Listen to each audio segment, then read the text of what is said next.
बांग्लादेश, ओ हो, किस नजरिए से देखे इस देश को? ग्लोबल के नजरिए से, भारत के नजरिए से, एक नेबर होने के नाते, पाकिस्तान के नजरिए से, या फिर बांग्लादेश के नजरिए से? देखना तो हमें सबके नजरिए से पड़ेगा इस देश को। ऐसा मतलब सोसाइटी रेडिकलाइज हो जाए, क्या ये पॉसिबल है? क्या एक बारगी यंगस्टर्स इतना रेडिकलाइज हो जाए जो अपने नेबर्स को, फ्रेंडली नेबर्स को दुश्मन मानने लगे? क्या ये यूनिस सरकार की फेलोरेंस केवल मान ले? क्या हम भारतीय एजेंसियों का, विदेश विभाग का, फॉरेन मिनिस्ट्री का फेलोरेंस ना माने तो शायद गलत है। पहले ये वीडियो को देखो। भाइयों, बहनों, बेटियों, बच्चों के साथ आज इस बांग्लादेश की जमीन पर हम ये वादे कर देना चाहते हैं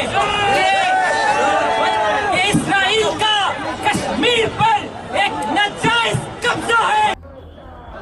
जिस तरीके से यूनिस सरकार काम कर रही है बांग्लादेश में, वो निंदनीय है। और कोई भी देश, जिस देश का भी डिप्लोमेट वहां पे है, सबने ये कहा है कि जिस तरह से हिंदुओं के प्रति आपका रवैया है, जो वायलेंस हो रही है, उस पे कंडम करने के अलावा तात्कालिक तौर पे नियंत्रण करने की जरूरत है। लेकिन जो बांग्लादेशियों, जो मुस्लिम्स हैं, क्या वो लोग ये चाहते हैं? तो आपको समझ में आएगा कि आज के डेट में बांग्लादेश कई एजेंसियों में बटा हुआ है जी। जमायते इस्लामी जो पार्टी है, जो पहले से ही 1947 से ही चलती आ रही है, आज के डेट में पता नहीं उनके पास ऐसा कौन सी जिन्न आ गई है जिससे वो बांग्लादेश को ग्रेटर बांग्लादेश बनाने के लिए ठान बैठे हैं। वहाँ की जो गवर्नमेंट है बीएनपी, उनके पास क्या है, कोई प्लान है क्या बांग्लादेश के लिए? लेकिन वहाँ की पार्टियों के पास प्लान हो या ना हो, लेकिन पाकिस्तान के पास बिल्कुल प्लान तैयार है कि आखिर उन्हें क्या चाहिए बांग्लादेश से। भारत के पास भी क्लैरिटी नहीं है कि हमें क्या बांग्लादेश के साथ करना है। हम अगर जवाब देते रहेंगे उनके वायलेंस के अगेंस्ट में जाकर, तो आप कितना सफल हो पाएंगे या कितना सही माना जाएगा, ये तो फ्यूचर में। लेकिन कहीं ना कहीं हमारी जड़ें भी कमजोर हो रही है। अगर वही पड़ोसी केवल, क्या हमारा रिश्ता बांग्लादेश से शेख हसीना तक ही था?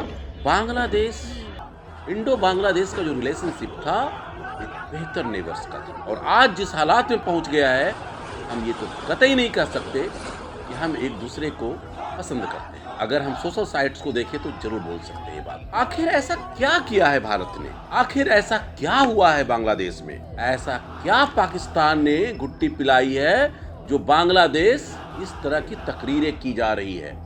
क्या ये इस्लामिक रेडिकलाइजेशन है केवल? तो शायद कहना गलत होगा। ये केवल इस्लामिक रेडिकलाइजेशन नहीं है जी, ये एक डिफरेंस है। जो हम जिस तरीके से, मैंने वहाँ के एक लोकल लोगों से बात किया है, जिस तरीके से हम बांग्लादेशियों को देखना शुरू किए हैं पिछले 15-20 सालों में, उसका डिफरेंस रूट्स पे नजर आ रही है। और इसका प्रभाव वहाँ पे 1,30,00,000 के आसपास जो हिंदूज हैं उन पे भी पड़ रहा है। अब बताइए, यूनिस सरकार जिस तरह की तकरीरें यूनिस जी कर रहे हैं, उनके पास कोई प्लान नहीं है।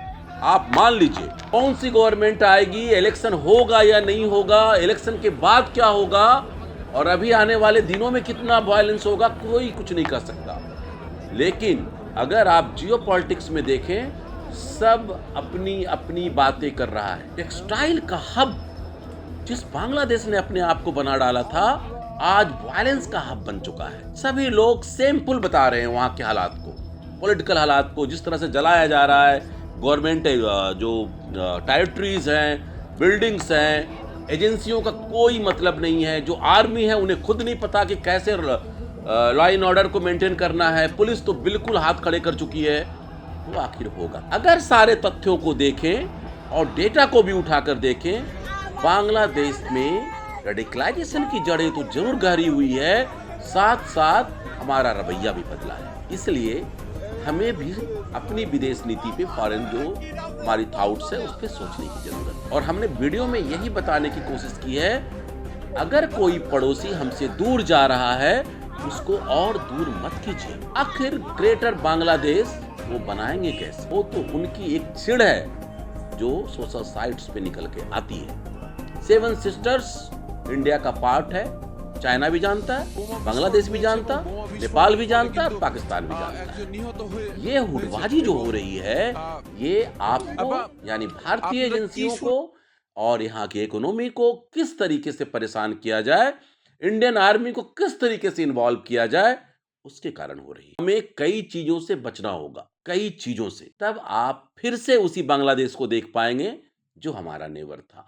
केवल एक इस्लामिक तौर पे ना देखें आप बांग्लादेश। हमारा रिक्वेस्ट है बांग्लादेशियों से भी, इंडियन पीपल्स के से भी, और जो बैठे दूर पाकिस्तानी लोगों से भी, कि आग में घी ना डालें और अपने प्लान को रोकें यथासंभव। रेडिकलाइजेशन से आपका भी भला नहीं हुआ तो बांग्लादेश का क्या भला होगा।